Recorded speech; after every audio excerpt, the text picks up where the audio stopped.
Donc maintenant, je vais passer à l'appel.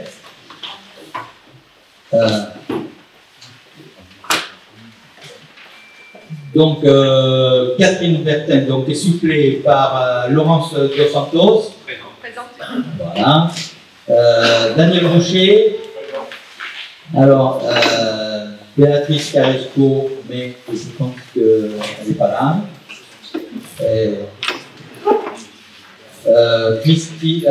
Christiane Casimajou. Excusez. D'accord. Didier Charlot. Dominique Clavier. Bernard Daney. François Dora. Jean-Marc Depuy. Mylène Doro. Bernard Gréau. Laurence Ducos. Pouvoir à Monsieur Pédurand. Patrick Expert. C'est Bernadette Cardon qui est là? Aucun des deux. Bon. Donc Laetitia Faubé a donné pouvoir à Monsieur Casimajou. Thomas Pugat, Marie Sportinon. Michel Gara a donné pouvoir à Monsieur Massieu. Il est là? Oui. Bon, il est là. Voilà. Jérôme Gauthier, Alain Giroir, Vincent Joanneau a donné pouvoir à Madame Rénal, Pierre Laito, Michel Latapi, absent, il est là? Non. Bon. Corinne Lolland, Julien Le Tacon a donné pouvoir à Jean-Patrick Soulet, André Massieu, Bernard Mateil a donné pouvoir à Jean-Marc Depuy, Valérie Méneret, Jean-Bernard Papin, Frédéric Pédurand, Patricia Peignet, Jean-Marc Pelletan, Jean-Claude Pérez, Denis Pernin a donné pouvoir à M. Charlot,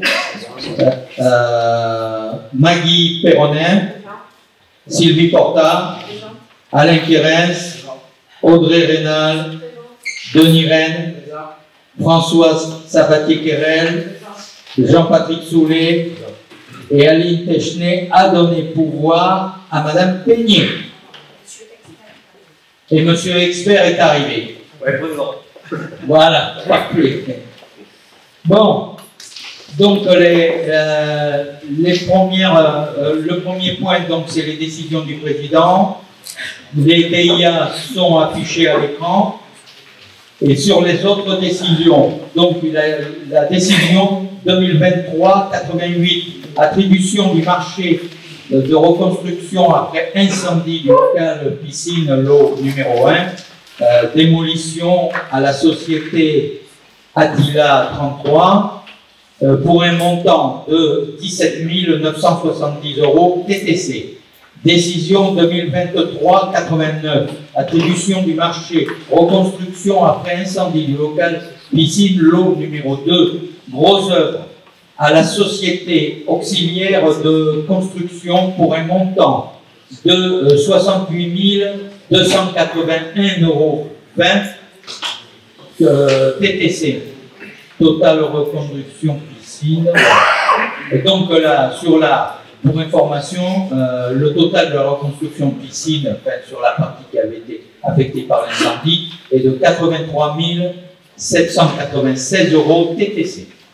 Décision 2023-90, attribution du marché de reconstruction après incendie d'un local piscine l'eau numéro 3 étanchéité à la société SMAC pour un montant de 9 275,04 €. Décision 2023-91, convention de mise à disposition du véhicule auprès du collège Georges Brassens à Podensac pour l'année scolaire 2023-2024. Décision 2023-92, demande de subvention auprès de la DRAC pour le projet passeur d'images du plage.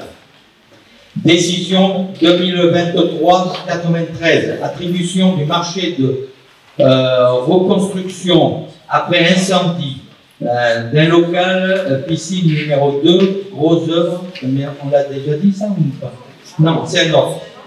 Voilà, grosse œuvre de la société auxiliaire de construction pour un montant de 59 304 € TTC. Elle abroge la 223-89. Voilà, c'est pour ça.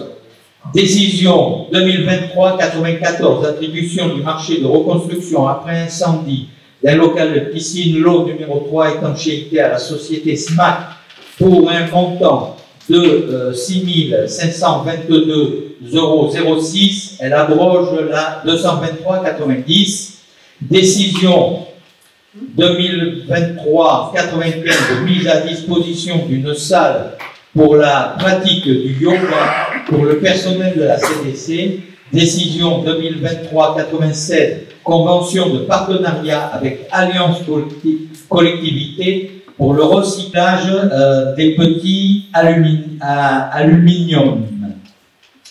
Décision 2023-97, convention de mise à disposition des locaux du plage au profit de la psychologue de la mission locale pour l'année scolaire 2023-2024.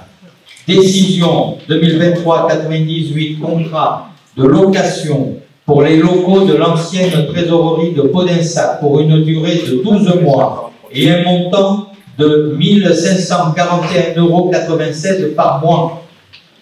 Le nouveau contrat comprend également l'étage du bâtiment. Voilà. Bon, donc voilà pour les décisions du président. Avant d'attaquer l'ordre du jour, on me rappelle que quand vous intervenez, vous venez au micro pour intervenir, parce que comme c'est filmé, si vous intervenez depuis votre place, on n'entend rien. Donc ça ne présente plus beaucoup d'intérêt, l'intervention, puisque c'est une séance publique, effectivement. Les gens qui nous font l'honneur de le visionner doivent pouvoir entendre les intervenants. Donc je vous recommanderai de venir au micro si vous avez à intervenir.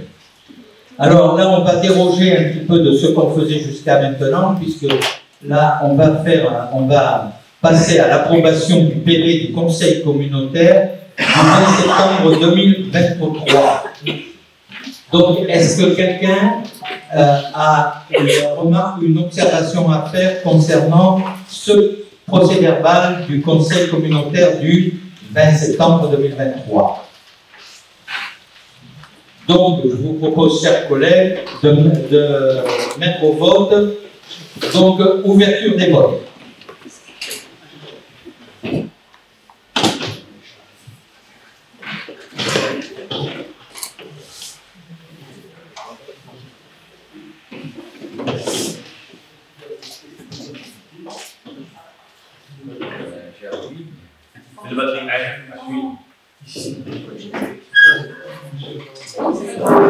Moi, c'est bon. Jean-Marc. Corinne et Jean-Marc Pelletan. Bon, voilà.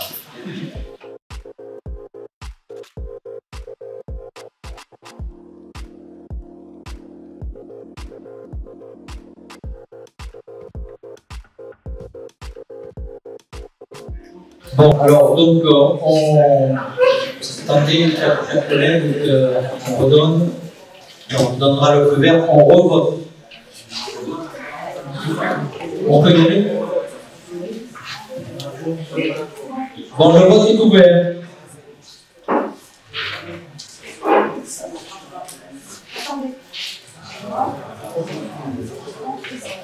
C'est bon. Allez, on y va.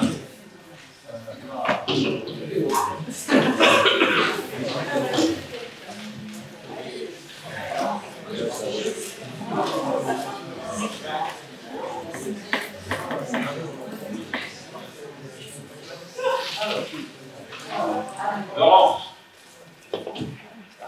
Marie. Yes. Le vote est clos. Et donc pour 40 voix sur 40, c'est parfait. Bon, allez, on continue. Excusez-nous, ça arrive des fois. Quand ça marche, c'est bien. Enfin, bon, après. Alors, administration générale, modification des représentants dans les conventions thématiques. Alors, pour rappel, on avait pris une délibération le 30 novembre 2022. Le Conseil communautaire a approuvé la proposition des commissions thématiques, et comme il y a eu donc des démissions, notamment à Rions et Fortes, il convient de modifier les représentants des communes au sein des commissions. Donc le tableau des représentants des commissions vous a été transmis avec les éléments du Conseil. Donc s'il n'y a pas de souhait d'intervention concernant ce sujet, je vous propose de voter. Donc le vote est ouvert.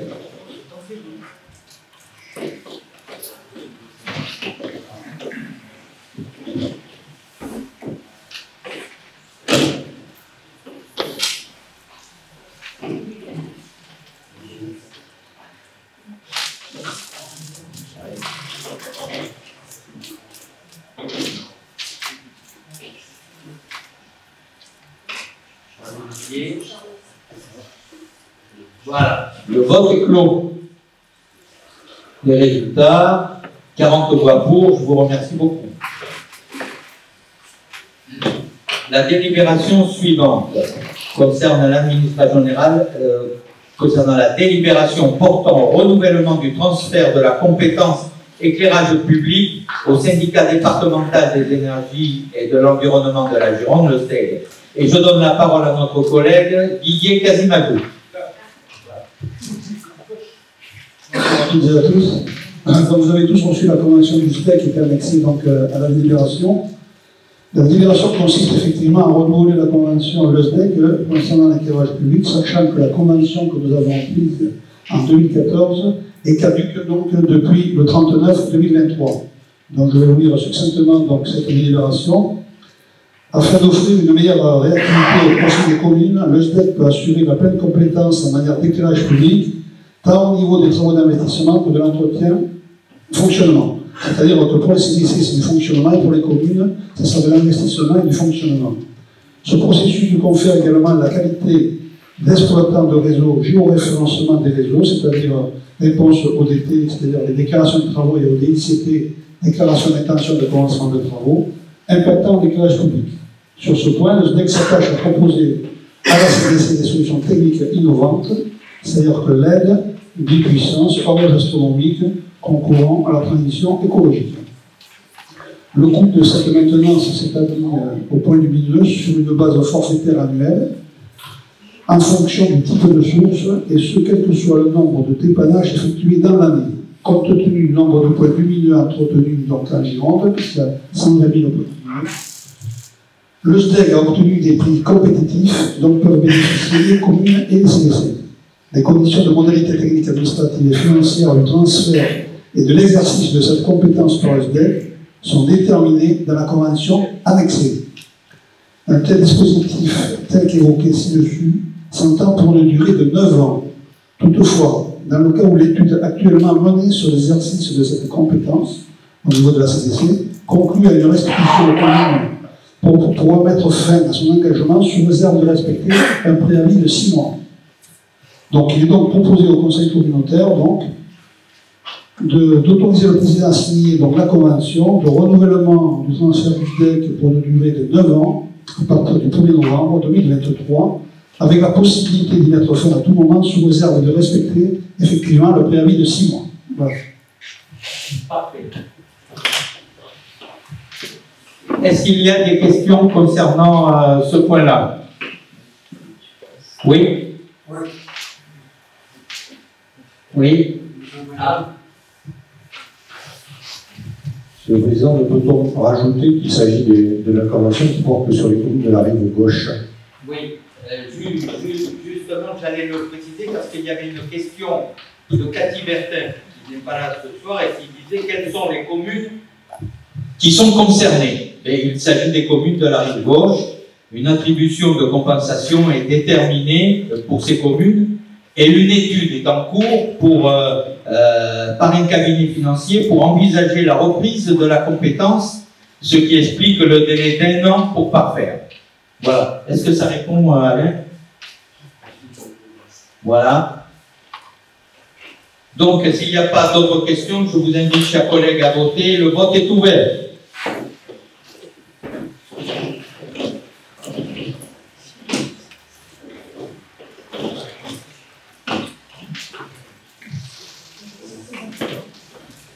Le vote est clos. 40 voix pour, je vous remercie beaucoup. La délibération suivante concerne la prévention et gestion des déchets, un rapport annuel 2022 sur la qualité et le coût du service public de prévention et gestion des déchets ménagers et assimilés, rive gauche. Je donne la parole à notre collègue Mylène Doro. Merci, bonsoir tout le monde. Je pense que vous avez reçu le rapport annuel dans les pièces jointes. Si vous voulez qu'on le reprenne, je vous ferai grâce de relire toutes les pages. Je veux juste vous rappeler que ce rapport annuel, il a deux objectifs. Celui de rassembler et de mettre en perspective, dans une logique de transparence, donc les données existantes sur le sujet, permettre l'information aux citoyens sur le fonctionnement, le coût et le financement de la qualité du service. Ce rapport annuel ne concerne, je vous le rappelle, que les communes de la rive gauche, puisque vous avez la même chose qui est établie sur la rive droite par le CEMOCTOM, et pour une commune Sainte-Croix-du-Mont par le SICTOM. Voilà. Donc ce rapport annuel, si vous avez des questionnements, on peut y répondre. Je pense que vous en avez pris connaissance. Donc, s'il n'y a pas de questionnement, je vous demanderai d'approuver le rapport annuel 2022 de la rive gauche sur le prix de la qualité du service public, de la prévention et de gestion des déchets, et vous rappeler que ce rapport doit être présenté dans chacun de vos conseils municipaux, qu'il doit être aussi à la disposition de vos administrés en mairie et qu'il est à la disposition de tout le monde au conseil, à la communauté de communes. Est-ce qu'il y a des questions? Des questions par rapport à ce rapport? Non. Donc, chers collègues, je vous invite à voter. Le vote est ouvert.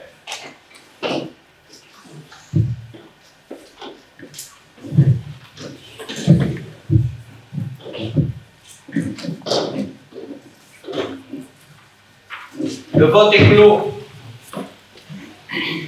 40 voix pour. Je vous remercie beaucoup. Le point suivant, toujours sur la prévention et gestion des déchets, modification du règlement de collecte des déchets ménagers et assimilés des communes de la rive gauche. Et je redonne la parole à notre collègue Mylène Doro. Alors, cette délibération numéro 4 a pour but d'apporter une modification sur le règlement de collecte de la déchetterie de Mirlade. Actuellement, les camions, les véhicules hors gabarit devaient demander une dérogation de façon à pouvoir passer sous le portique. Et il n'y avait pas de délai de mentionner sur ce rapport, ce qui posait quelques problèmes pour les attribuer au jour le jour. Donc, le travail en commission aussi, nous avons proposé, et ça a été adopté par les membres de la commission, de prévoir un délai minimum de 3 jours pour faire cette demande, de façon à ce que quand on a un camion, en général, on va le louer, donc on sait à peu près à quelle période on va y aller, et on a proposé un délai de 3 jours pour faire cette demande de dérogation pour pouvoir passer avec un véhicule hors gabarit. Ensuite, il y a un deuxième point que l'on a voulu aussi, il n'y avait rien prévu sur le règlement. Il y a eu un incident, c'était justement une personne qui est arrivée avec un véhicule hors gabarit, a voulu quand même tout de même passer par la pelouse et puis a failli faucher les employés de la déchetterie. Donc on a voulu proposer de mettre un règlement et un potentiel d'amende aussi, et vous les avez annexés à la délibération, pour les personnes qui enfreindraient les règles et les comportements de bon usage sur cette déchetterie. Des questions? Non? Je vous invite à voter. Le vote est ouvert.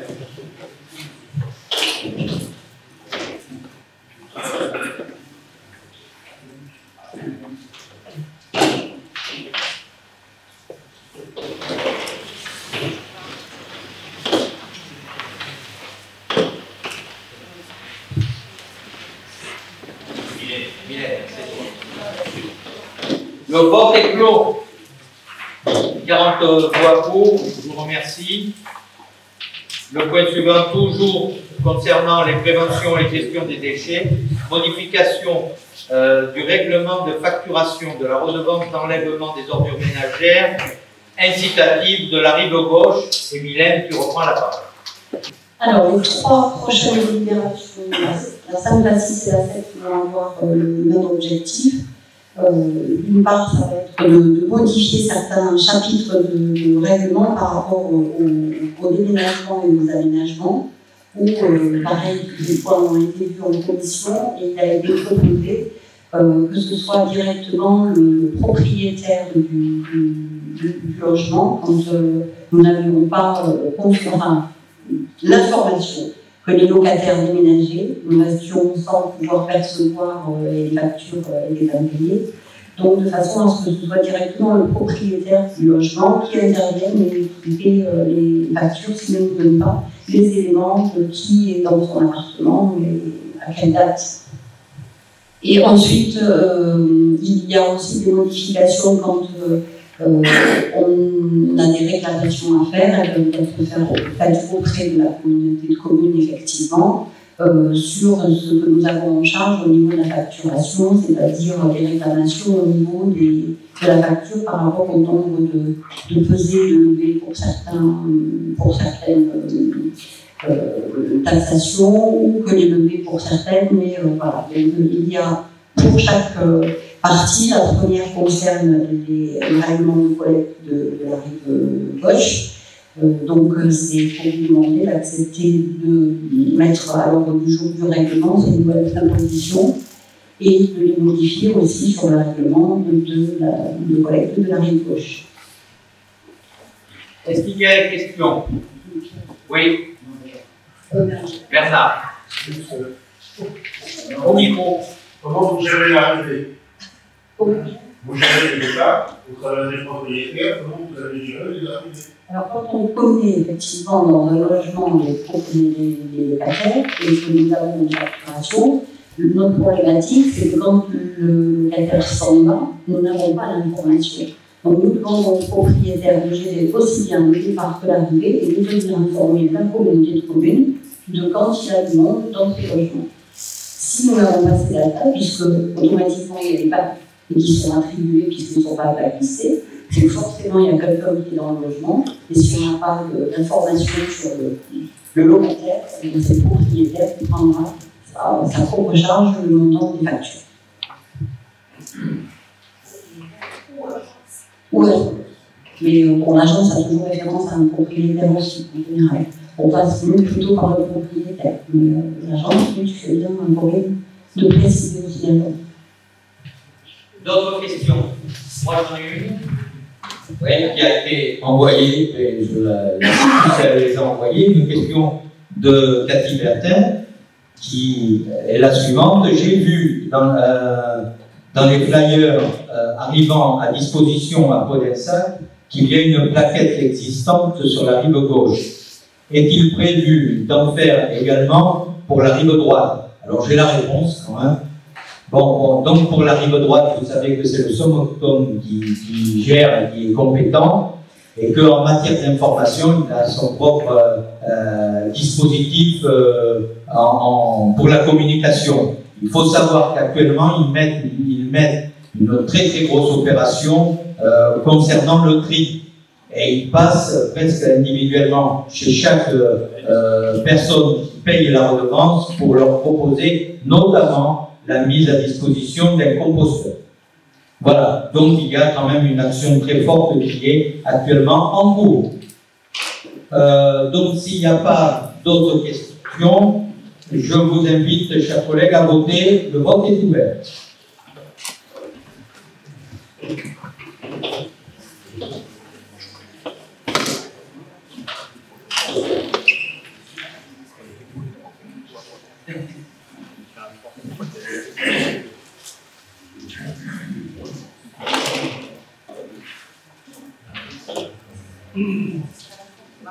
Ah, Marie, appuie fort. Voilà, le vote est clos. Donc, 40 voix pour, je vous remercie beaucoup. Et donc, on est la 6e. Oui, à la 6. Donc, modification du règlement de collecte et de facturation de la redevance incitative des communes de l'Estière-sur-Garonne, Payet, Rion et Cardan. Et je repasse la parole à notre collègue.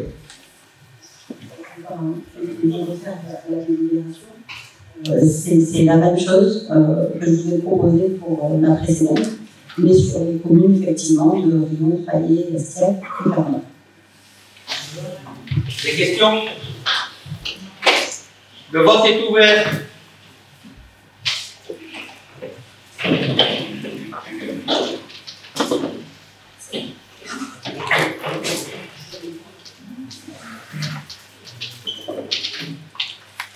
Ah oui. Jérôme. Voilà. Le vote est clos. 40 voix pour, à l'unanimité, je vous remercie beaucoup. Délibération suivante, toujours concernant la prévention et gestion des déchets, modification du règlement de la collecte et de facturation des déchets ménagers et assimilés pour les communes assujetties à la REOM. Vas-y, Guilhem. Et bien, c'est la dernière, donc c'est la même proposition qui vous est faite pour les communes des ex-comtés. Parfait. Est-ce qu'il y a des questions? Le vote est ouvert.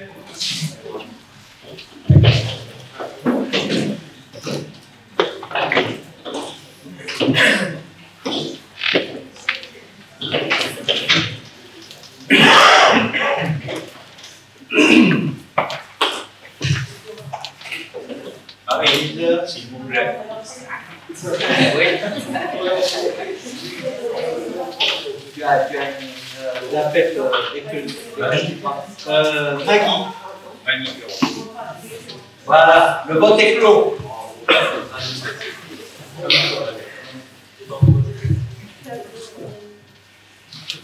Bon, 40 voix pour, je vous remercie beaucoup. Toujours en prévention et gestion des déchets, tri à la source de biodéchets, projet d'études et demande de financement. Mylène, c'est à toi. Bien, comme vous le savez, nous devons passer la collecte des biodéchets à partir de janvier 2024 et mettre du coup à disposition les citoyens en mode de collecte. Enfin, il faut qu'ils puissent sortir les biodéchets de la poubelle rouge et une façon de pouvoir les éliminer. Donc, pour l'instant, nous nous penchons vers le compostage. Pour ce compostage-là, il y a effectivement des solutions qui vont être proposées avec des composteurs individuels ou des composteurs collectifs, que nous faisons déjà depuis quelques temps quand même. Il y a déjà les foyers qui sont équipés au point de vue des composteurs. Et il faut que nous soyons aussi en conformité avec le STRADET. Donc le STRADET, pour cela, la région met en place un appel à projet de façon à pouvoir postuler pour un financement et une aide. Donc nous proposons, pour mener cette étude justement sur les biodéchets, de faire appel à ce financement et à cet appel à projet de la région, où cette étude pourrait nous être financée à 70%. Et ensuite, nous pourrions avoir aussi une aide à 55% pour tout ce qui va être formation et prévention sur les biodéchets et pour l'achat aussi de composteurs individuels. Donc vous avez dans la délibération qui vous a été donnée les montants de l'étude. Nous avons inclus effectivement dans cette étude les frais de personnel. Alors le frais de personnel, il n'y aura pas, je vous rassure tout de suite, de personnel embauché en supplément, c'est du personnel qui est déjà en poste sur notre service. Et donc il faut prendre en compte que le montant effectif de la subvention demandée auprès de la région et le reste à charge de la collectivité, aussi bien pour l'étude que ensuite pour les achats de composteurs, de bioseaux pour pouvoir emmener les déchets auprès des composteurs. Donc voilà, c'était vous proposer, effectivement. Alors nous l'avons vu à la dernière commission aussi, hein, qui a eu lieu le 19 octobre, si je ne me trompe pas, hein, récemment. On a échangé sur ce sujet-là. Et la commission a émis un avis, hein, et l'avis de la commission a été favorable à ce que nous puissions lancer cette demande de financement, puisqu'il vaut mieux toujours se faire aider que de financer ça tout seul. Donc il vous est proposé ce soir, effectivement, de pouvoir autoriser le président à candidater à l'appel à projet et ensuite de signer tous les documents qui seront nécessaires à l'application de cette demande. Des questions? Oui? Allez, André. Dis-moi la même.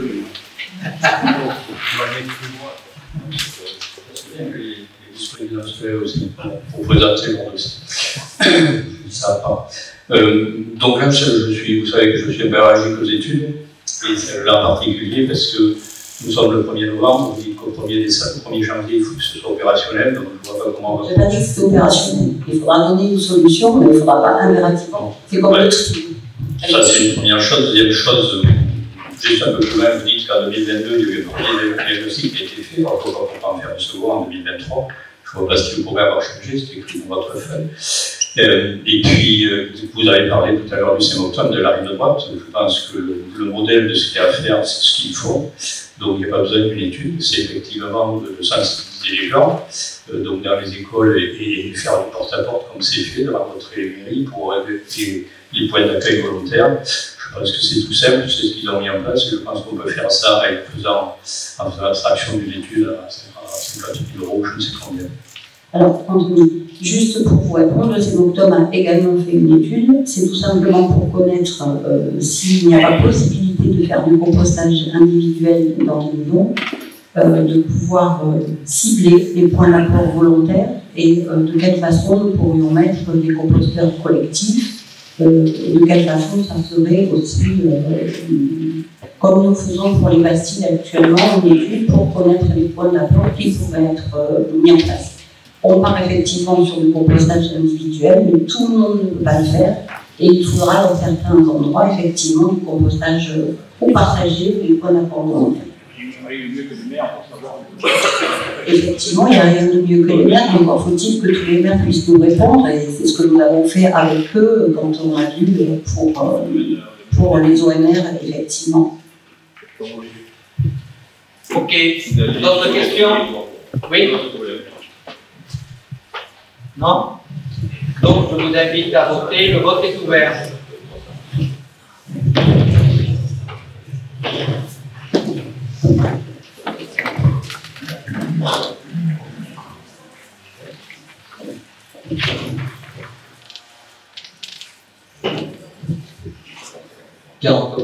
Le vote est clos. 33 voix pour, donc 5 abstentions et 2 contre. Alors, se sont opposés Gara Michel et André Massieu. Voilà. Et après, abstention, Marise Fortinon, Patrick Expert, Patricia Techné, Peggy, combien? Excusez-moi. Oh, non, et donc, Alain Guérens et Techné, Aline, voilà, qui a été pas. Voilà, chacun a retrouvé son petit monde. Voilà, merci beaucoup. Délibération suivante. Service à la population, demande d'autorisation d'accueil de personnes en travail d'intérêt général au sein de la communauté de communes.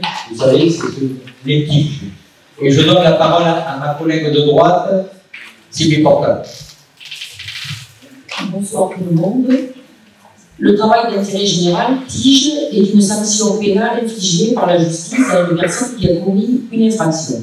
La personne doit travailler gratuitement pendant la durée fixée entre 20 et 400 heures par le juge pour un organisme public, un organisme privé qui est chargé d'une mission de service public, une collectivité ou une association habilitée, bientôt les entreprises de l'économie sociale solidaire. Les missions doivent représenter une utilité pour la société ainsi que des perspectives d'insertion sociale ou professionnelle pour le condamné. Quelques règles concernant les accueils de litiges. Les structures accueillantes peuvent toujours refuser une personne ou arrêter la collaboration. Le ministère de la Justice accompagne la CDC. Le suivi de la personne condamnée est assuré par un référent. Et le ministère de la Justice reste bien sûr l'employeur légal, donc le responsable en cas de problème. Il s'agit toujours d'un délit et non de crime. La structure d'accueil ne connaît pas le motif de la condamnation. Objectif, offrir un cadre où la peine s'effectue pour l'intérêt général, tout en offrant à la personne condamnée une opportunité de se réinsérer et de prévenir la récidive. Le bilan concernant notre côté commune, on accueille des tiges depuis quelques années au sein des services environnement, de la Romée de Raymond, prévention et gestion des déchets, réseau de lecture publique. Mais c'est surtout l'île Raymond que les personnes en tige ont été accueillies depuis le lancement du dispositif. En 2022, il y avait une personne, en 2023, 2 personnes. Temps de travail 70 heures, le lieu c'était l'île Raymond et la mission c'était arrachage d'espèces invasives et entretien d'espaces dédiés au public. Ce type d'accueil nécessite un encadrement et un engagement certain de la part des agents tuteurs de la CDC. Mais d'autres services et missions devraient pouvoir accueillir ce type de profil afin de contribuer à cette mission de service public portée par le ministère de la Justice. Il vous est donc proposé d'autoriser le président à déposer la demande d'ouverture permanente de poste auprès du procureur de la République pour les services concernés et d'autoriser le président à prendre toutes les mesures utiles à la bonne conduite de ce dossier, notamment pour la signature des actes qu'il a fait. Merci beaucoup. Comme vous l'a précisé, effectivement, Sylvie Porta, tous les secteurs où il y a de la confidentialité sont exclus, bien évidemment, de l'accueil des tiges. Et je n'ai pas besoin de vous dire pourquoi. Ok, est-ce qu'il y a d'autres questions concernant ce sujet? Donc, je vous invite à voter. Le vote est ouvert.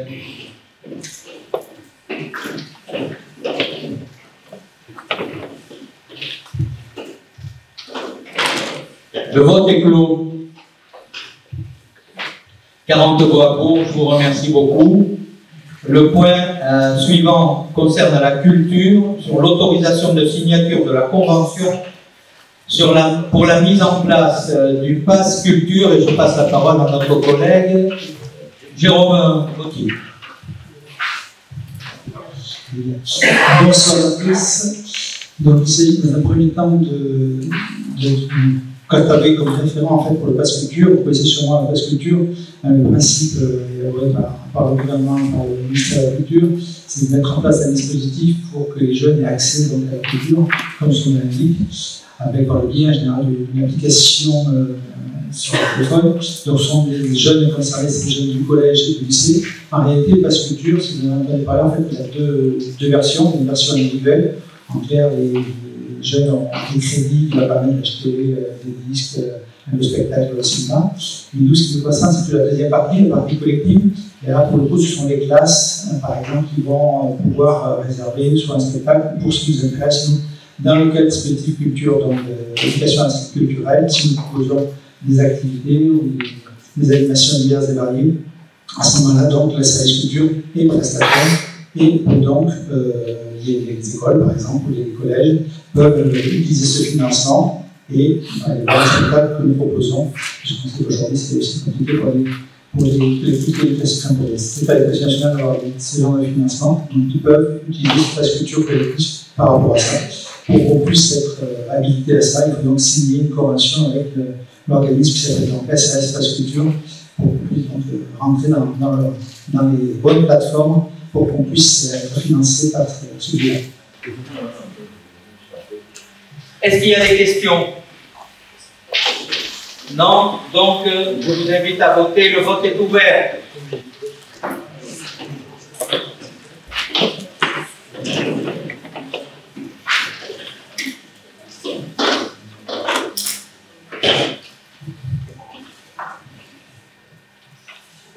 Monsieur Pédurand,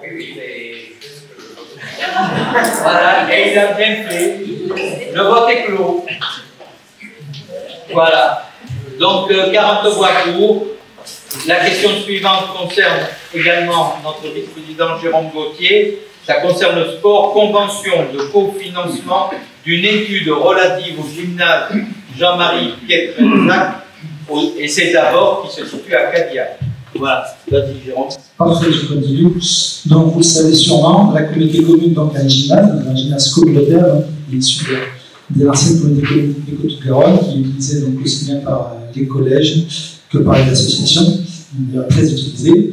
Donc, quand on va sur cet établissement, dans ce gymnase, on voit tout de suite que son état actuel pose quelques soucis. Donc, un cas de problème, le type de méthode, des tâches sont enjeuses, évidemment. Il nous faut donc nécessairement réfléchir à son avenir, l'avenir de ce type d'ABIS. En clair, il va y avoir deux possibilités. Soit on va pouvoir réhabiliter le bâtiment, soit il va falloir le raser, le reconstruire. On n'a pas 50 solutions par rapport à ça. Donc, nous travaillons le service sport et les services techniques, donc Didier et moi-même, pour un côté, et Inès Geoffrey pour les référents techniques, sur ce projet-là.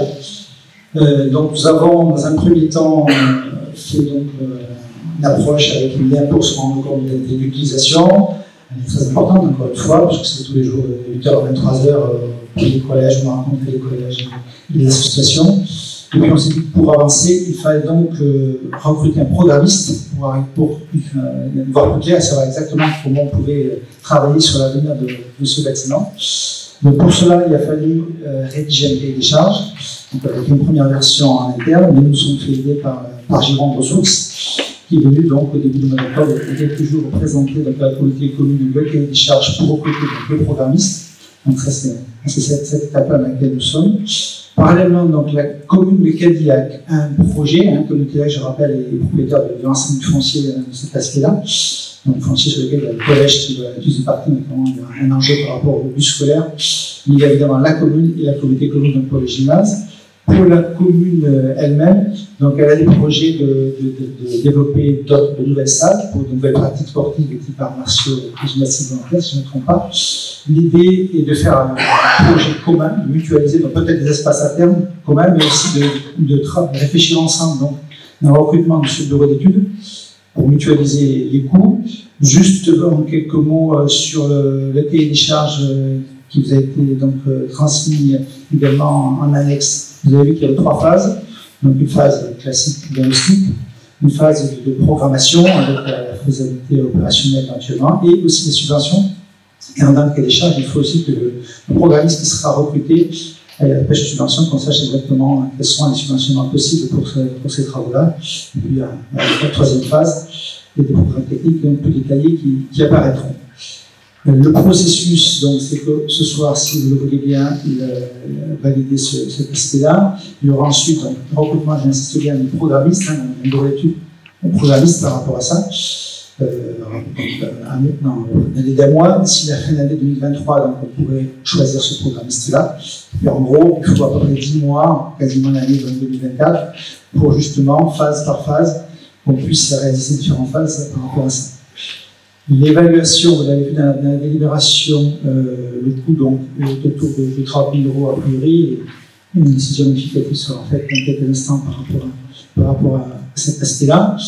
J'insiste bien sur cette notion de phase également, c'est-à-dire que voilà, si on fait la phase 1, si on s'arrête, on estime que c'est pas, déjà il y a des difficultés, on peut bien passer à la phase 2, à la phase 3, donc il y a 3 étapes pour bien comprendre les choix ici. Ce processus est piloté par la communauté des communes, ça a été le pilote notamment parce que les subventions ne sont pas les mêmes si c'est piloté par la communauté des communes que par une commune, ça fait partie des explications.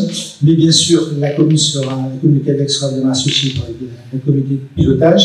Mais ce qu'on voulait absolument, c'est qu'on pose les choses clairement, qu'on les explicite par le biais de cette convention que vous avez également en annexe, pour qu'il y ait un engagement donc, mutuel à la fois de la communauté commune, mais aussi de la commune de Cadillac, pour qu'on puisse ensuite voir les répartitions financières donc, qui seront proposées par justement ce bureau d'études par rapport donc, au projet de l'un et de l'autre, de la communauté commune et des communes. Donc ce qu'on souhaitait, c'est qu'avant de démarrer, qu'on formalise tout ça de façon très claire pour qu'il n'y ait pas d'ambiguïté pour la suite à venir, sachant que donc c'est la communauté commune qui avancera l'argent, on l'a peut-être vu dans la convention, et que par phase, donc la commune remboursera par phase, donc chacune des 3 phases, sa part, donc à la CSC.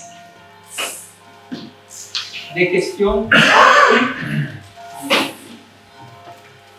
Non? Si.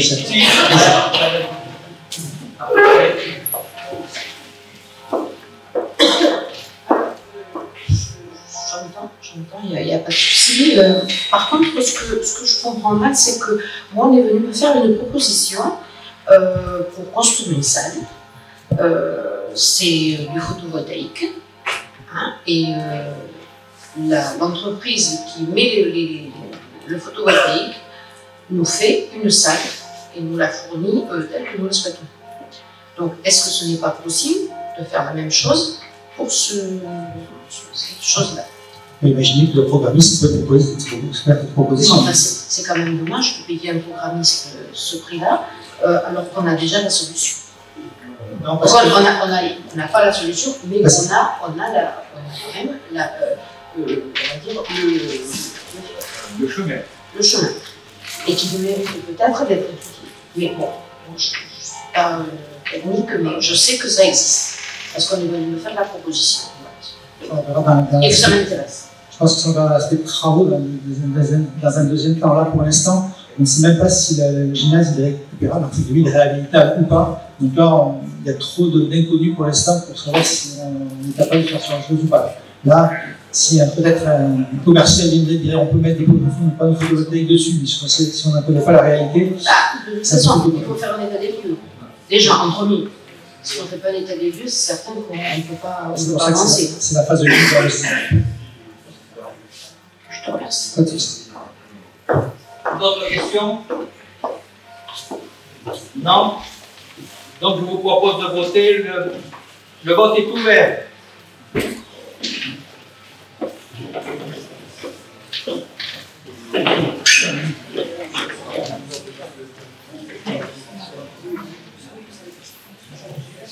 Le vote est clos.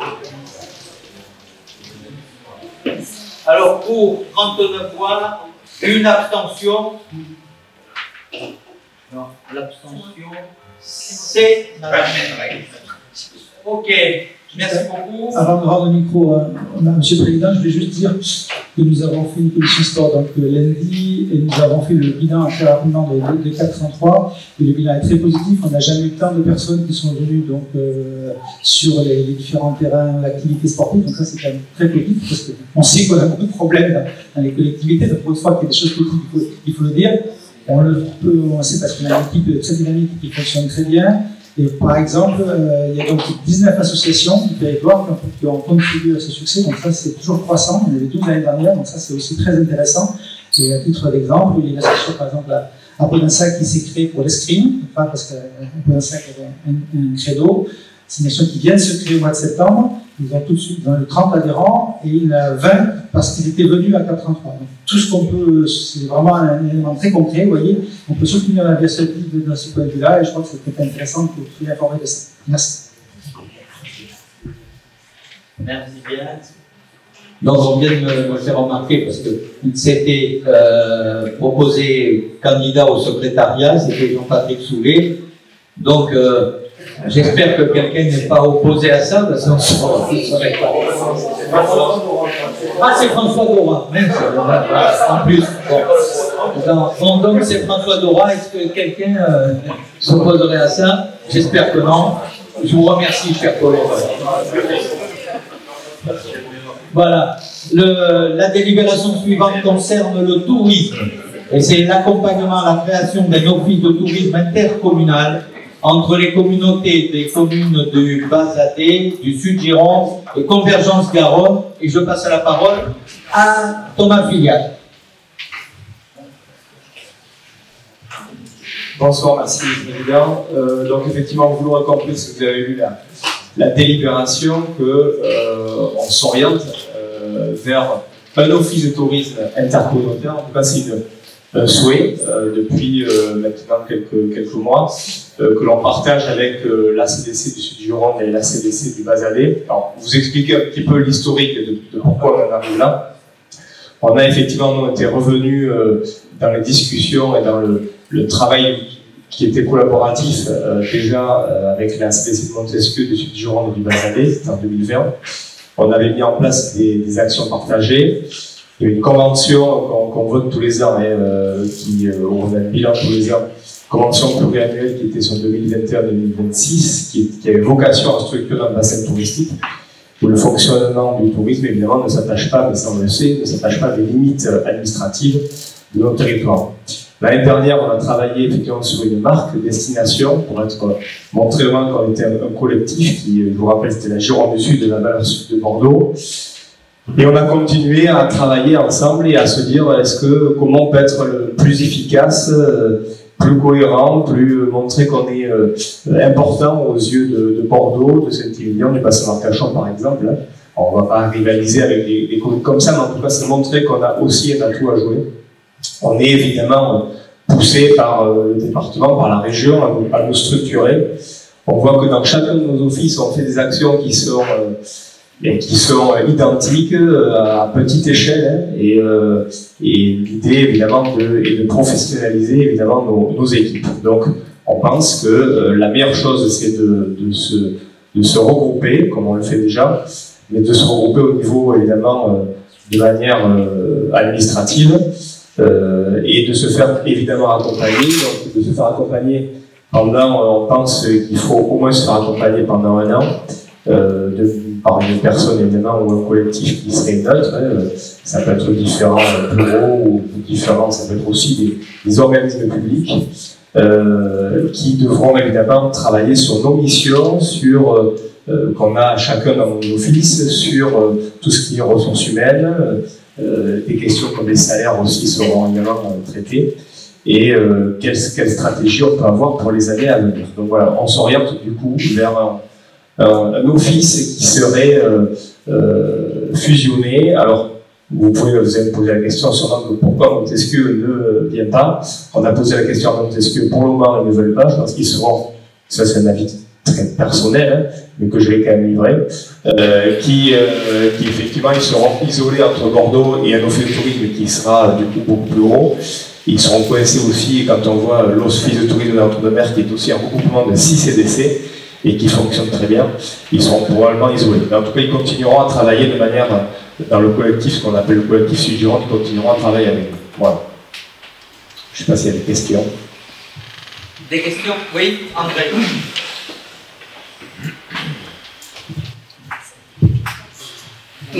Alors, une fois de plus, moi je suis très sceptique quant à ces regroupements. On a déjà vu dans plein de domaines. Travailler en collusion et de façon intelligente, je pense que oui, se fusionner pour faire justement des grosses structures administratives et autres, je ne suis pas certain qu'on ait gagné, et surtout nous, la rive droite, parce que je sais ce qui va se passer effectivement. L'essentiel du tourisme dans cette région, et quand je parlais de Montesquieu, c'est effectivement le tourisme. Et ces grands châteaux n'ont pas besoin de nous pour se développer et puis pour attirer la clientèle. Je ne suis pas certain que ce soit très très judicieux. Enfin, moi personnellement, où je me tiendrai pour cette fois. Mais voilà, je n'y crois pas beaucoup. Sur la rive droite, alors sur la rive droite, il y a le Langonnet, le Sud-Gironde est aussi concerné comme nous. On peut parler de Saint-Macaire notamment. Le Saint-Macaire, et on le voit, pourtant il y a 2 rives aussi, mais Saint-Macaire est un pôle touristique qui est très important. Donc c'est pas parce qu'on est rive droite ou rive gauche. Le but c'est justement d'avoir de la professionnalisation. On fait un exemple, on fait de la communication chacun dans nos offices, à petite échelle, avec les petits moyens qu'on peut avoir. Donc on a 3 agents à l'heure actuelle, que ce soit sur Bazas, sur Langon et sur Convergence, qui gèrent un petit peu la communication. Si on avait une personne qui était beaucoup plus professionnalisée sur, par exemple, les réseaux sociaux, parce qu'à l'heure actuelle, on est obligé de passer par des prestataires privés pour travailler sur tout ce qui est réseaux sociaux. Mais on pourrait le faire en interne. Mais à l'heure actuelle, on ne peut pas parce qu'on a 3-4 agents par office. Donc le but est d'avoir des équipes comme ça qui seraient un peu plus professionnelles sur certains domaines. Je ne dis pas qu'elles ne le sont pas, mais elles font du généraliste et on se perd un petit peu sur nos missions. Voilà. Donc c'est être plus efficace. L'idée de garder quand même nos points. On a un bureau sur Cagnac, on a un bureau sur Langon, on aura un bureau sur Bazas. On continuera à garder ce qu'un accueil physique est quand même important. On pourrait imaginer aussi des bureaux d'information touristique. Il y en a un qui est sur Saint-Macaire, il y en a un qui est sur Sauternes actuellement, il y en a un qui est sur Ostens. On pourrait imaginer aussi que ce soit réparti de façon aussi équitable sur le territoire, mais ça, ce sera l'étude, enfin, l'accompagnement qui pourra nous dire, et sur telle commune, c'est bien de le mettre, par exemple 2 mois, par exemple, on pourrait imaginer, pourquoi pas, l'Andiras, on pourrait imaginer voilà, des choses comme ça sur l'ensemble du territoire. Le but est d'être le plus efficace possible. Réflexion, je pense que c'est pas le problème administratif, c'est le problème de la qualité des produits touristiques qu'on met en œuvre. Et si collectivement, et notamment cette communauté de communes, j'en ai parlé et reparlé, si on n'est pas capable de créer des produits touristiques dignes de ce nom, vous aurez beau faire toutes les communications que vous voudrez, ça n'attirera pas les touristes. Je suis d'accord avec toi. Les produits touristiques, on en fait, on essaie de se battre. Si tu venais au conseil d'administration, ça fait 3 ans que tu n'es pas venu, donc tu verrais qu'on fait des produits touristiques, on en monte tous les ans, avec le peu de moyens qu'on a, et c'est vrai que l'Office du tourisme se bat pour faire des choses, avec le budget qu'ils ont aussi, mais effectivement, à plusieurs, à mon sens, on est effectivement plus fort. L'idée de ne pas refaire, évidemment, et j'entends les erreurs du passé notamment sur les fusions de CDC, on peut en parler, parce que ça a été peut-être mal vécu et peut-être mal préparé. Là, c'est de se laisser le temps de le préparer, et on pense que effectivement, pendant 1 an, ça laisse largement le temps de préparer pour que début 2025, on puisse être efficace. Excusez-moi, pourquoi est-ce qu'il n'y a pas eu l'étude vers l'entre-deux-mer, ou est-ce que c'est historique comme je le rappelais? Alors, dans tous les cas, il y aura un lien. Il y aura un lien entre cette future structure et l'Office du tourisme de la Rentre-de-Mer, hein, parce que c'est 2 grosses, enfin, à l'avenir, ce sera 2 grosses structures, effectivement. Là, on se tourne effectivement vers Langon-Bazin. Enfin, pourquoi? Parce que on a continué à travailler avec eux, et on a repris à travailler avec eux en 2020. Maintenant, il y a une volonté effectivement de politique de se fusionner, mais dans tous les cas, on continuera à travailler avec l'Office de tourisme de l'Entre-deux-Mers à l'avenir, même avec cette structure-là, parce qu'on a déjà parlé, ils sont au courant qu'on a envie de se structurer de manière beaucoup plus large. Voilà, donc c'est pour ça il y avait une volonté politique, si tu veux, ils sont venus nous chercher en me disant est-ce que ça vous intéresse de fusionner. Pour le moment, ils sont 6 CDC, donc finalement c'est déjà une grosse structure. Mais l'idée, puis à terme, est de continuer à faire des actions communes. Ce qu'on peut voir effectivement, nous, de notre côté, on a l'Entre-deux-Mers à un côté qui est plutôt, si on doit le définir, de tourisme un peu vert, effectivement. Notre tourisme à nous, si on doit le définir, mais en quelques mots, très rapide, c'est plutôt patrimonial, tout ce qui est gironde un petit peu gastronomique. Et on peut sur des valeurs comme ça, on peut se retrouver. Mais en tout cas, il faudra continuer de toute façon à travailler avec l'Office de tourisme dans l'Entre-deux-Mers, comme on fait nous, mais comme fait aussi Langon par le biais de Saint-Macaire. Il y a des échanges qui se font régulièrement.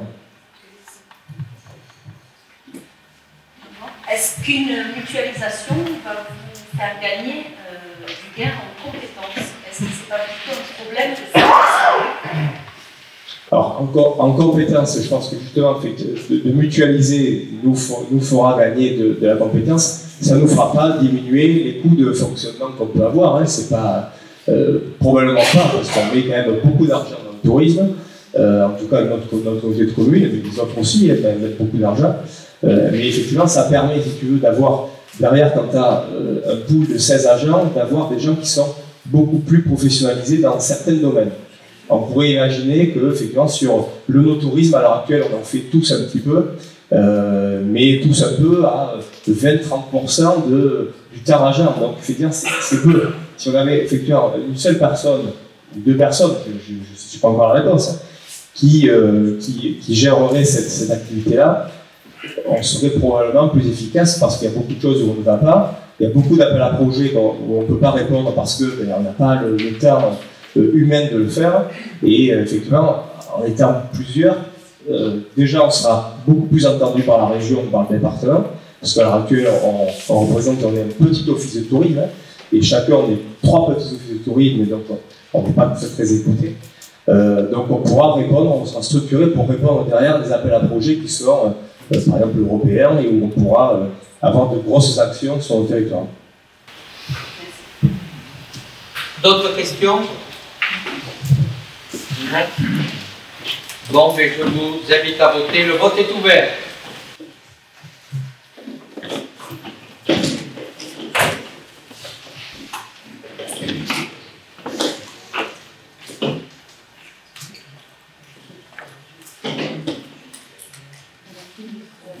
Voilà. Le vote est clos. 38 voix pour, 2 abstentions, qui sont M. Garat et M. Mathieu. Voilà, le point suivant, ressources humaines. Alors, c'est le recours à un contrat d'accroissement temporaire d'activité au sein du service des ressources humaines. Alors, je vous rappelle, chers collègues, que en ce qui concerne effectivement les créations de postes, même temporaires, seul est compétent l'organe délibérant. Donc, pour rappel aussi, vous savez que notre service de ressources humaines est composé de 4 gestionnaires. Bon. Et d'une chef de service qu'on a recrutée très récemment. Actuellement, il n'y a que 2 gestionnaires, puisqu'il y en a une qui est en arrêt longue durée pour raison de santé, et l'autre qui est en congé de maternité, qui demande aussi... Bon, donc, pour ce faire, donc, il faut tenir compte qu'actuellement, on a pas mal de travail concernant la gestion administrative. Les entretiens professionnels ont commencé et ça demande beaucoup d'énergie et de besoins humains, des recensements de besoins en formation. Tout ça, on doit devoir le gérer assez rapidement pour ne pas prendre trop de retard. Donc c'est pour ça qu'il nous a semblé important, et ça a été validé en commission RH, donc de faire appel à quelqu'un, au moins déjà pour 6 mois, éventuellement renouveler 6 mois de plus, mais ça n'ira pas au-delà. Et donc voilà, 35e, c'est-à-dire sur un temps plein. Voilà. Est-ce qu'il y a quelqu'un qui souhaite intervenir sur ce sujet? Non. Donc je vous invite à voter. Le vote est ouvert.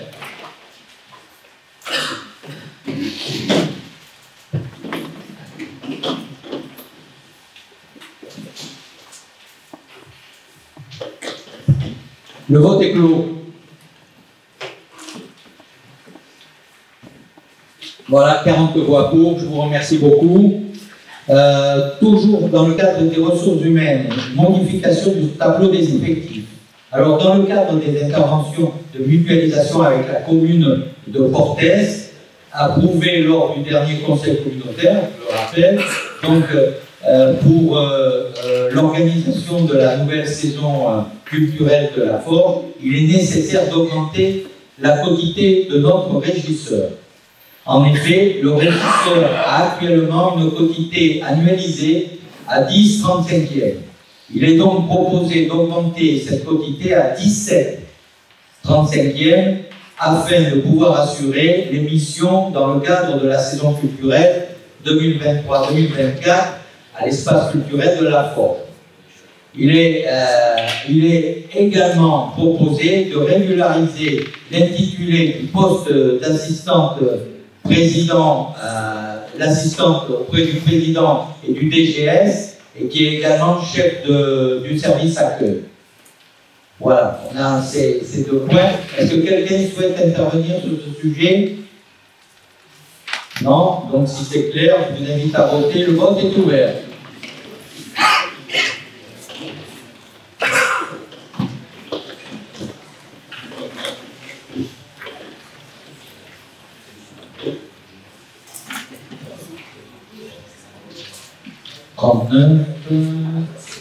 Monsieur Dora, François, voilà, le vote est clos. 40 voix pour, je vous remercie beaucoup. Toujours dans le cadre des ressources humaines, modification du tableau des emplois et des effectifs et création de postes et mise à jour de l'organigramme. Alors, je vais essayer d'être clair, hein, parce que ça a été un petit peu compliqué, on l'a géré en ressources humaines, mais je vais essayer d'être clair et transparent pour vous tous, pour que vous compreniez bien. Alors, pour rappel, l'ancienne directrice générale des services de la CDC a été mutée à sa demande au syndicat de Gironde Mobilité au 1er juillet 2023. Jusqu'ici, parfait. Toutefois, le 17 juillet 2023, le contrôle de légalité a adressé 3 recours gracieux au syndicat pour contester, premièrement, la décision de mise à disposition ponctuelle du personnel entre le syndicat et la CDC. Je vous rappelle, on souhaitait l'avoir, puisqu'on a quand même facilité cette mutation était à 2 mois. Et on a souhaité quand même, et en accord avec le syndicat, pouvoir faire un culage. Donc il y avait un temps d'intervention de la DGS pendant ce temps de culage. Donc ça, c'est remis bien évidemment en question par le contrôle de légalité. La délibération de modification du tableau des effectifs du syndicat. Et troisièmement, l'arrêté du syndicat nommant l'agent au poste de directrice générale des services par voie de détachement. En effet, il existe des règles particulières pour les établissements publics tels que le syndicat Sud-Gironde Mobilité concernant la création de certains postes emploi sur des grades les plus élevés, ce qui était le cas. À ce jour, le syndicat ne réunit pas l'ensemble des critères afin de recruter un agent sur le grade de A+, ce qui était le cas, particulièrement au grade en plus de conservateur.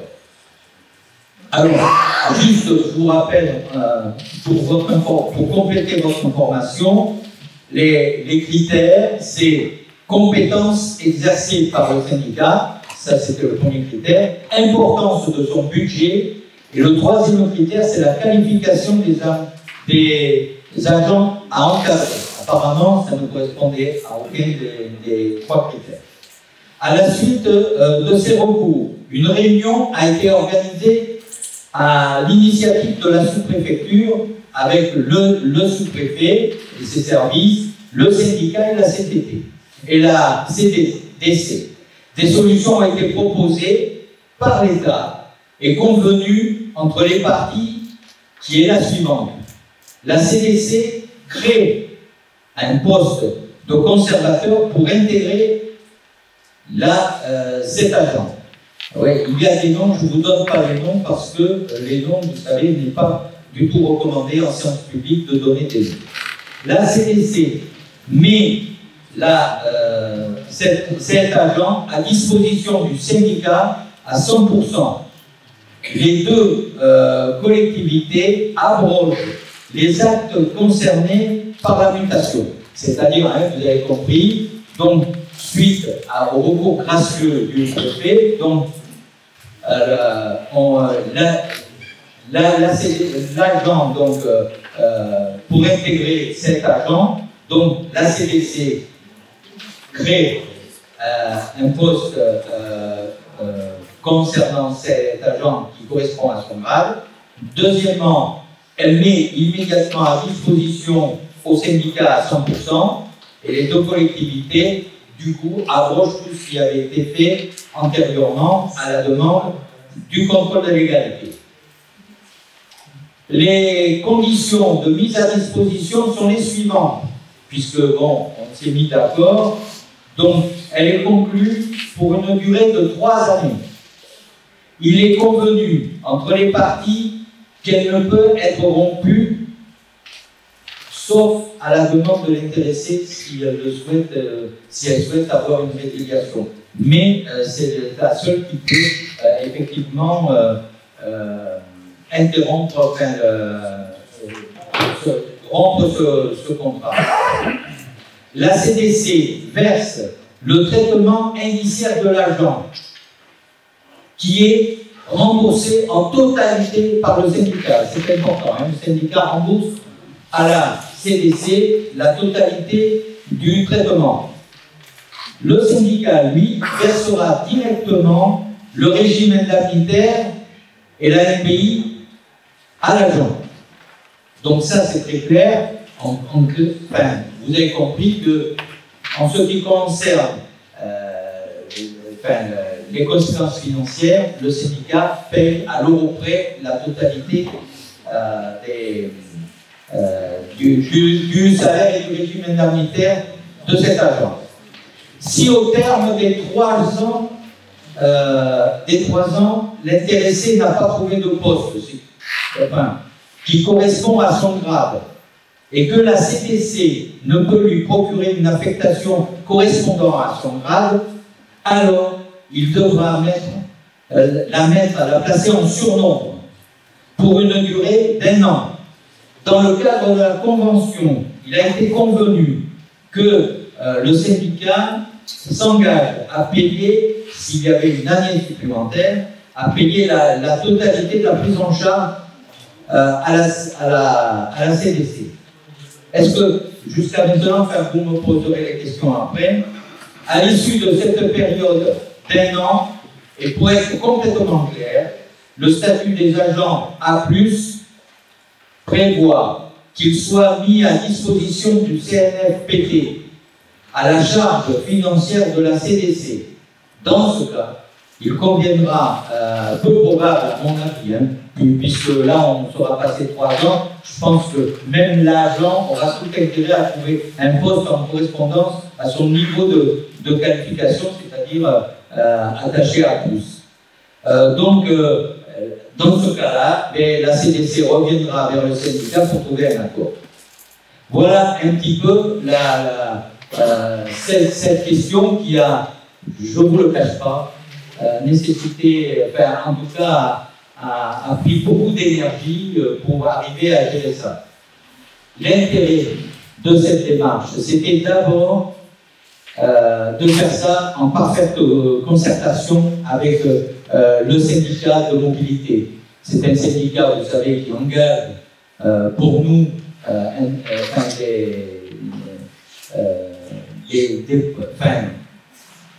un devenir important. La mobilité est un point très très important pour notre devenir. Voilà. Et donc, il fallait qu'on arrive à s'entendre ensemble. Voilà. Et puis après, je ne vous cacherai pas qu'il y avait aussi le côté humain, qu'on ne peut pas négliger, mais bon, qui venait en suivant, mais qu'on a essayé de prendre en compte. Bon, là, on est arrivé, je vous dis, à une situation qui, pendant les 3 ans à venir, donc, ne nous coûtera absolument rien en termes financiers, et je suis presque convaincu que avant ces 3 ans, elle aura trouvé un poste qui correspond à son niveau de qualification. Mais on a essayé de faire ça de la façon la plus qui prenait en compte effectivement l'intérêt du syndicat, parce que, bon, le syndicat, et on a, c'est quand même quelque chose qui est comporté, et on nous prend, nous aussi, largement notre part, dans ce syndicat. On souhaite que ce syndicat réussisse dans ses objectifs et ses missions à venir, face aux enjeux des années à venir. Voilà, donc il était important que vraiment se mette bien d'accord avec le syndicat, et puis je vous dis, on a pu en même temps résoudre ce problème humain aussi qui se posait pour nous. Voilà, j'espère que j'ai été clair, mais si vous voulez prendre la parole, qui c'est qui souhaite prendre la parole? André.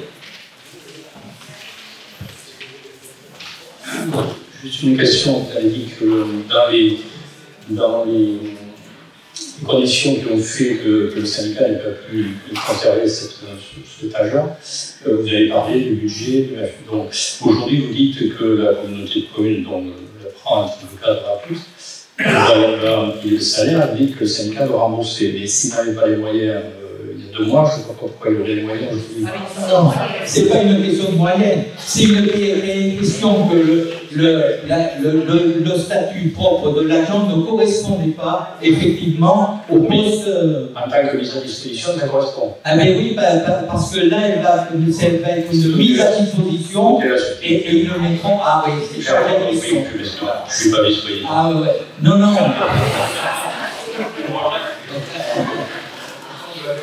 Voilà. Est-ce qu'il y a d'autres questions concernant ce sujet? Alors, il y avait, là aussi, il y avait une question de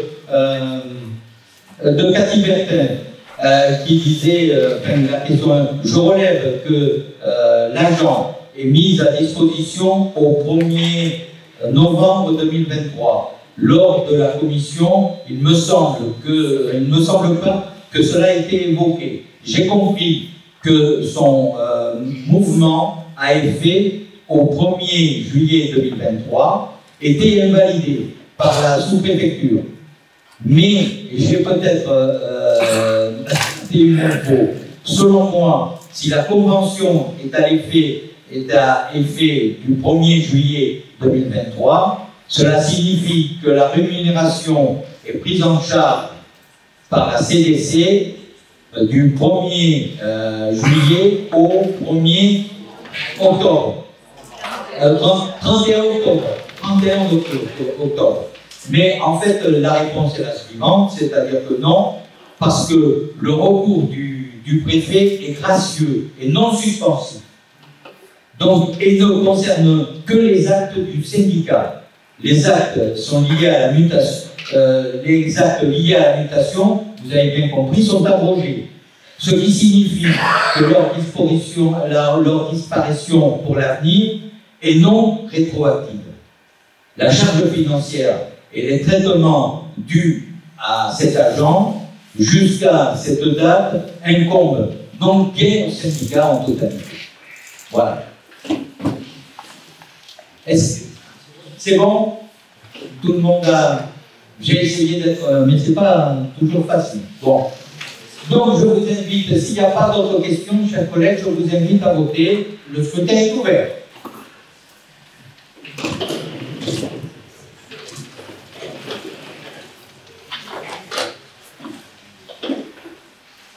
Le scrutin est clos. Donc pour 35, abstention 5. Alors, les abstentions, nous avons M. Charlot, M. Clavier, M. Garat, M. Massieu et M. Pernin, Denis. Voilà. Je vous remercie beaucoup. Délibération suivante qui est liée, là ça va aller plus vite parce qu'elle était liée à la précédente. Hein. Donc, ressources humaines, convention de mise à disposition de l'agent auprès du syndicat et du monde de mobilité, c'est la suite logique, effectivement, à partir du moment où on l'a intégré, on l'a mis à disposition dans la foulée. Voilà. Est-ce qu'il n'y a pas de questions? Donc, chers collègues, je vous invite à voter. Le scrutin est ouvert.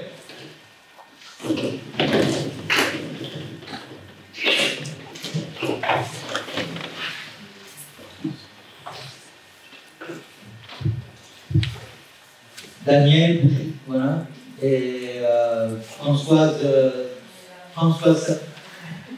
voilà, le scrutin est clos. Donc, 40 devant, alors on trouve, alors donc pour 35, contre 2, abstention 3. Donc, les contre, c'est M. Garat et M. Massieu, et les abstentions, c'est M. Charlot, M. Clavier et M. Pernin. Je vous remercie beaucoup. Donc la délibération suivante concerne la modification de l'organigramme. Alors, en fait, c'est relativement simple, c'est pour rappel que suite à la délibération du 31 mai 2023 concernant le dispositif départemental 433 et l'école multisport, la collectivité a recruté des animateurs sportifs. Bon, et ils étaient effectivement, jusqu'à maintenant, ils étaient dans le pôle enfance-jeunesse. Et à juste titre, on nous a fait remarquer que normalement, ils devaient intégrer la filière sportive. Alors voilà l'objet de la modification. Donc, ils vont être affectés à la filière sportive et c'est vous qui allez en décider en votant. Est-ce qu'il y a des questions? Non. Donc, le scrutin est ouvert.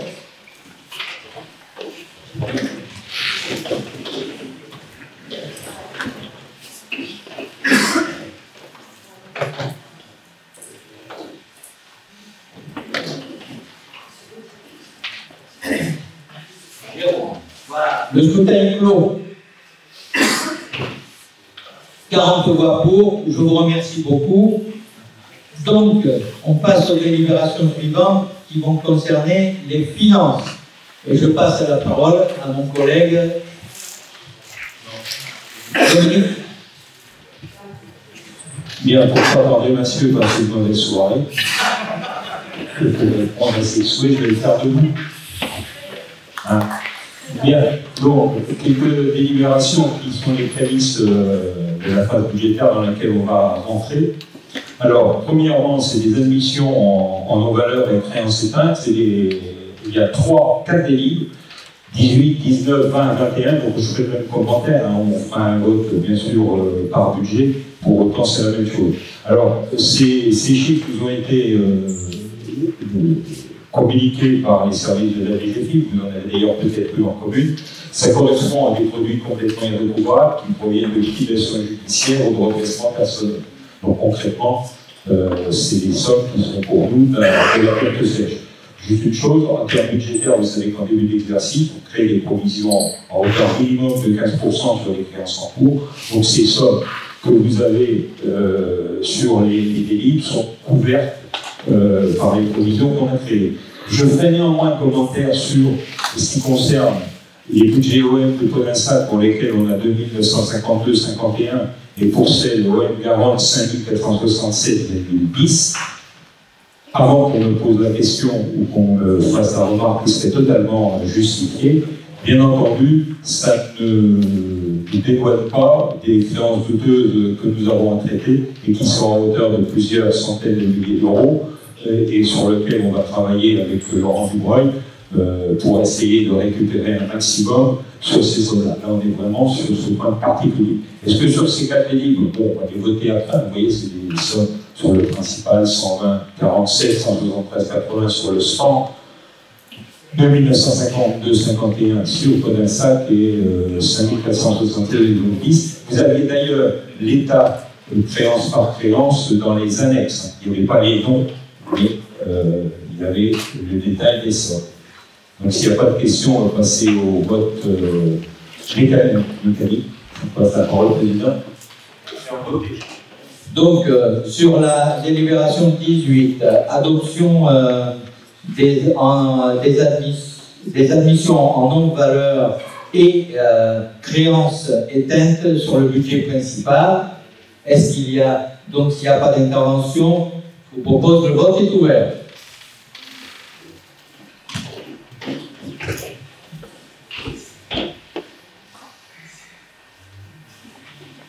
Le vote est clos.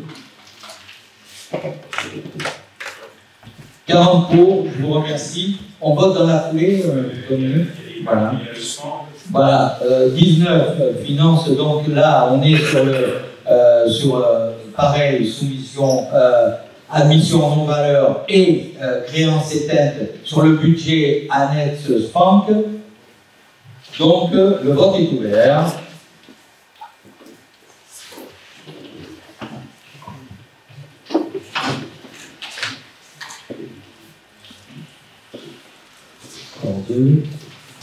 Deux, 62. Monsieur Dréau, pour appuyer. Voilà, le vote est clos. 40 pour, je vous remercie. On continue, donc finance, adoption des admissions en non-valeur et créances éteintes sur les budgets annexes ordures ménagères Garonne rive droite. Le vote est ouvert.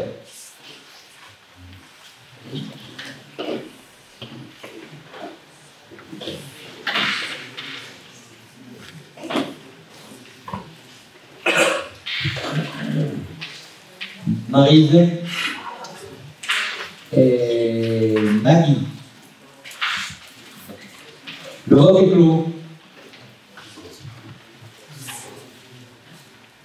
Voilà, 40 pour. Voilà. Et donc, la 21, adoption en admission en non-valeur et créance éteinte sur le budget annexe déchets ménagers Podensac rive gauche. Donc, le vote est ouvert.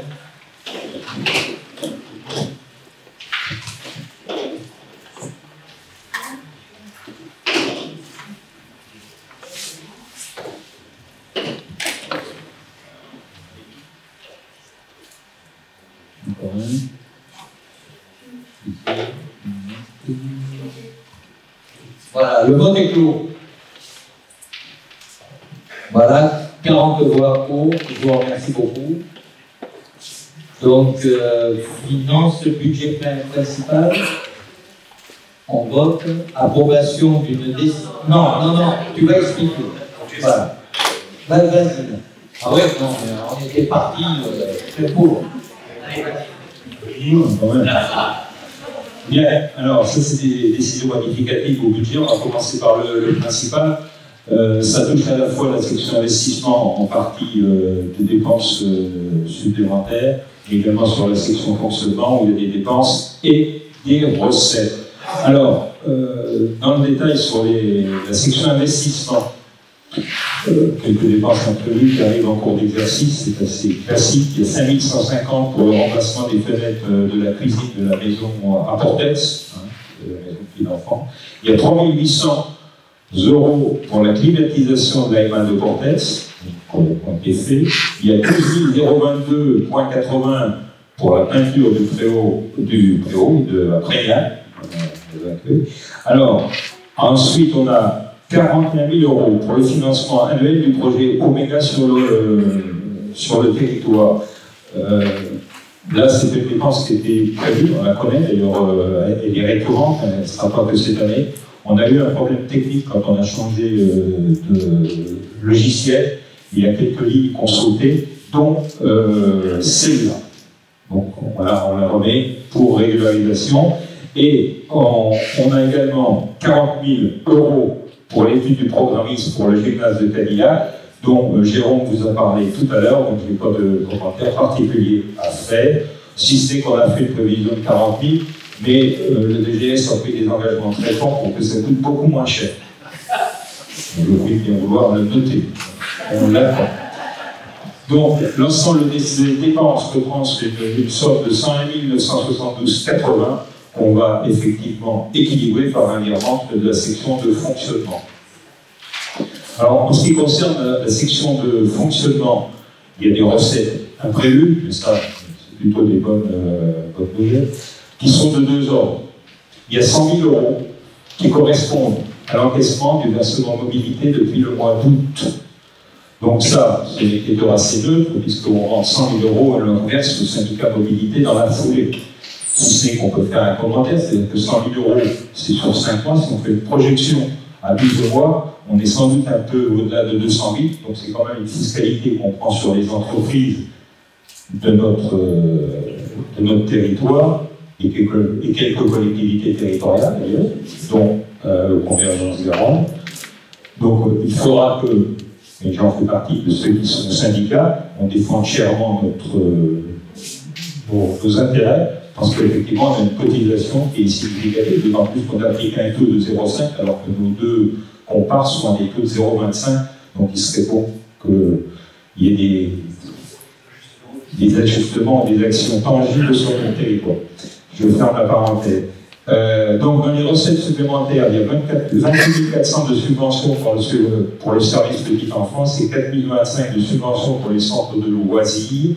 Bon, ça, c'est des sommes où, sur le budget, on n'a pas forcément tous les éléments pour l'étaler de manière précise.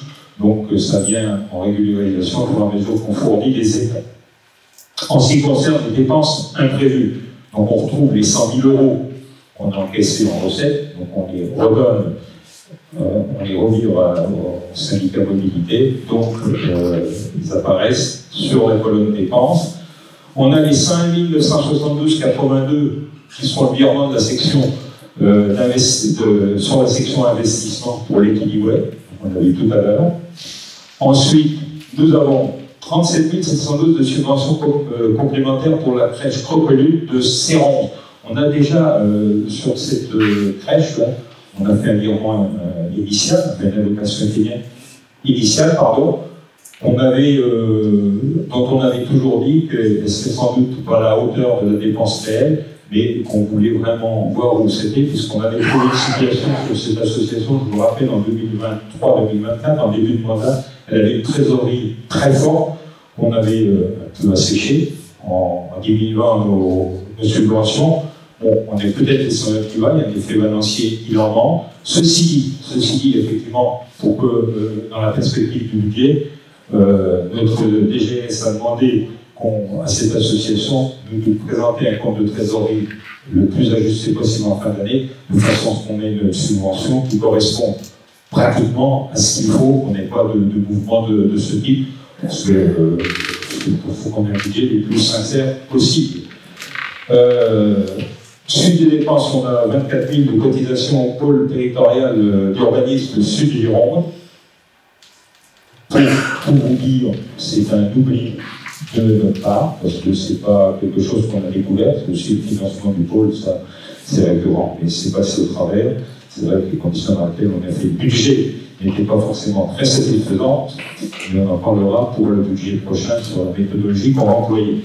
On a 16 182 pour le service urbaniste de financement du chemin de cohérence territoriale.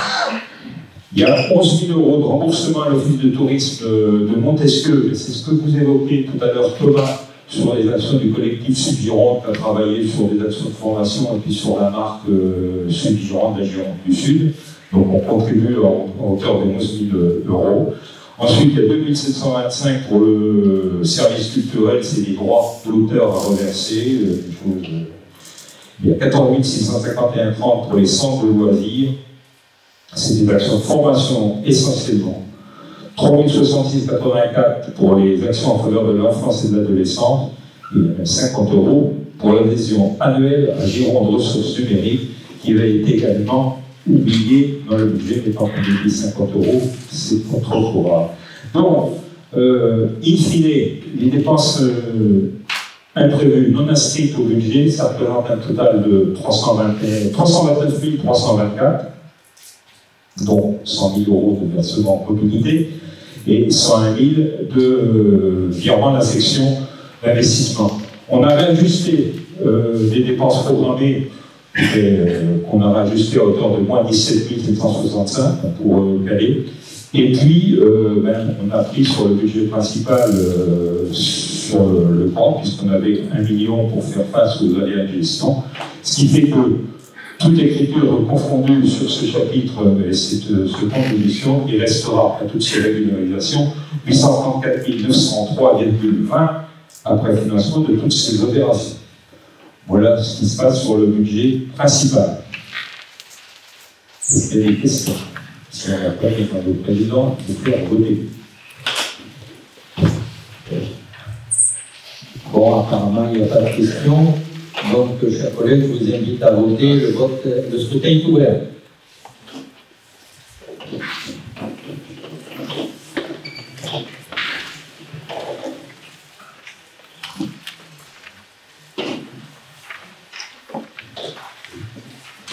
Le vote est clos. 40 voix pour. Je repasse la parole à notre trésorier. Ministre des Finances, trésorier, c'est un peu péjoratif. Tant qu'à avoir un titre, on fait des épaules. Bien, décision modificative sur le budget GEMAPI. Bon, on fait des transferts en interne puisqu'il y a deux dépenses à couvrir qui n'étaient pas tout à fait à hauteur de ce qu'elles sont réellement. Il y a des frais d'études qui sont à hauteur de 8 000 € sur l'opération du barrage de l'Armée. Et puis, il y a une opération envisagée sur les ligues de Tringac-Marsac dont on a pris, je ne sais pas si on dit la compétence. On a eu des discussions et des délibérations dans ce sens, donc il faut avancer. De façon à équilibrer ça, eh bien, on prend 15 000 € sur une enveloppe qu'on avait programmée, parce que dans ce budget, il y avait quand même des programmations pour les des verbes. Et on a également pris 45 000 € sur l'opération dite de Marsac et Céron, sur lequel on n'a rien fait. Ceci dit, on régularise, il n'y a pas de problème, le budget est en équilibre, mais on tape un peu dans la caisse. Donc, ce qui posera en termes de budget la réflexion qu'on devra mener sur le taux de fiscalité ou comment on doit activer la fiscalité pour équilibrer ce budget si on doit faire des opérations ou des travaux importants. Donc, je pense que dès l'exercice prochain, il faudra qu'on se pose cette question et pas attendre d'être au pied du mur. Est-ce qu'il y a des questions sur GEMAPI ?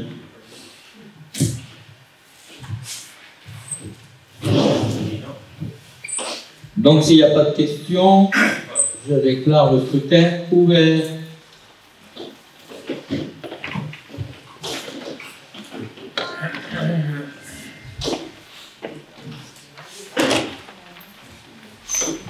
Le scrutin est clos. Pour 40. Je vous remercie beaucoup. Donc, on passe au point suivant. Alors la dernière concerne le budget des ordures ménagères de Podinsac, où on a là également le même mécanisme qu'on a fait, c'est des transferts, puisqu'on a des frais d'études à plus 28 000 €, mais c'est l'étude du biodéchet que Mylène vous a présenté, et puis on a plus 15 000 sur l'achat de bacs sélectifs, c'est ça, bacs jaunes. Alors, comment on équilibre ce budget? On baisse l'enveloppe programmée pour les bacs à verre, il y a moins 19 000 sur les bacs à verre, et puis on baisse l'enveloppe programmée pour la déchetterie de Virolade à moins 24 000, ce qui permet d'équilibrer. Ceci dit, en ce qui concerne la déchetterie de Virolade, il faudra la programmer sur le budget 2024, parce que cette étude est à faire. Là, on a une provision, on ne la fait pas cette année, mais il faudra la faire l'année prochaine. Donc, il faudra s'en souvenir que là, on s'en sert pour équilibrer, elle sera inscrite au budget 2024. Des questions sur... Écoutez, je vous remercie de votre attention. C'est nous qui te remercions pour cette présentation. Donc, s'il n'y a pas de questions, le scrutin est ouvert.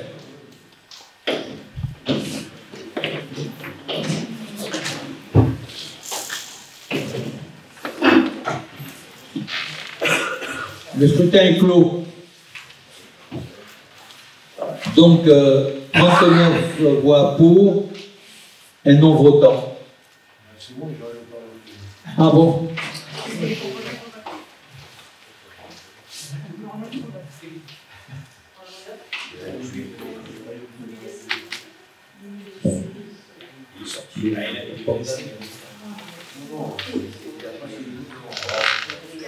Bon, je vous propose... Ça remarche là ou pas? Non, là il est clôturé, ça ne va pas marcher. Ah ouais. Bon. Alors on remet au vote alors. Du coup,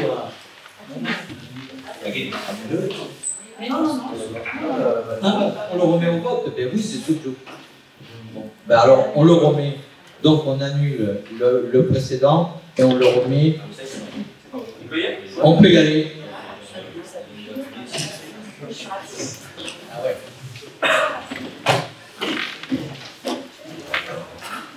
Là. Voilà. Daniel. Voilà. Le scrutin est clos. 40 voix pour. Je vous remercie. Tout à l'unanimité entre ce qui concerne les finances. C'est parfait.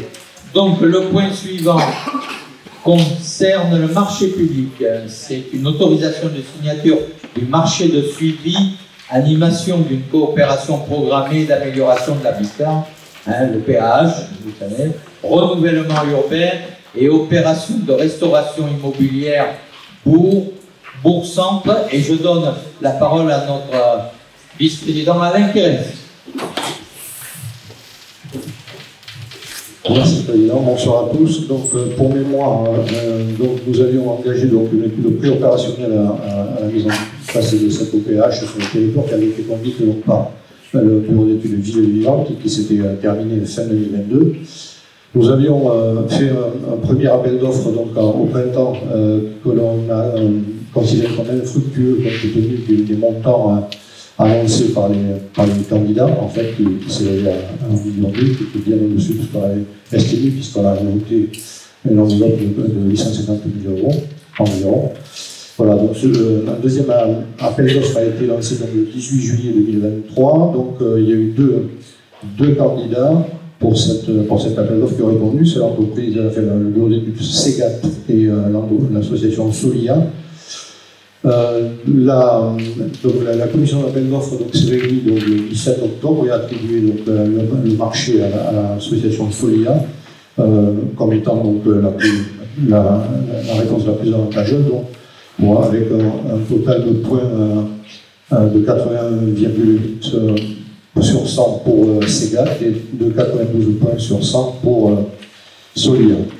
Le marché donc, doit être conclu donc, pour une durée de 5 ans à hauteur de 772 130 euros hors taxe. Donc, même si donc, en TTC ça fait 926 556 euros, le montant donc, est un prévisionnel sur 5 ans. Il n'est pas dit donc, on atteint ce montant, ça va dépendre du nombre d'opérations qui seront mises en œuvre. Et donc, s'il y avait besoin d'aller jusqu'au bout de ce devis, on va dire, on serait amené donc éventuellement à prendre les élèves, mais au bout de la 5e année seulement. Voilà. Des questions? Non? Donc, on passe au vote. Le scrutin est ouvert.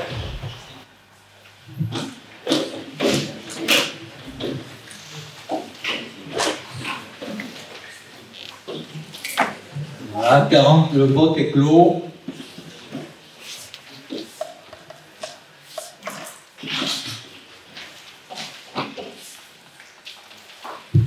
Donc 39 voix pour et une contre.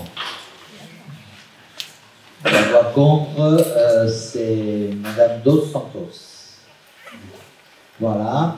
Mais écoutez, chers collègues, je crois qu'on est arrivé au terme de notre conseil communautaire qui se déroulait dans un temps raisonnable.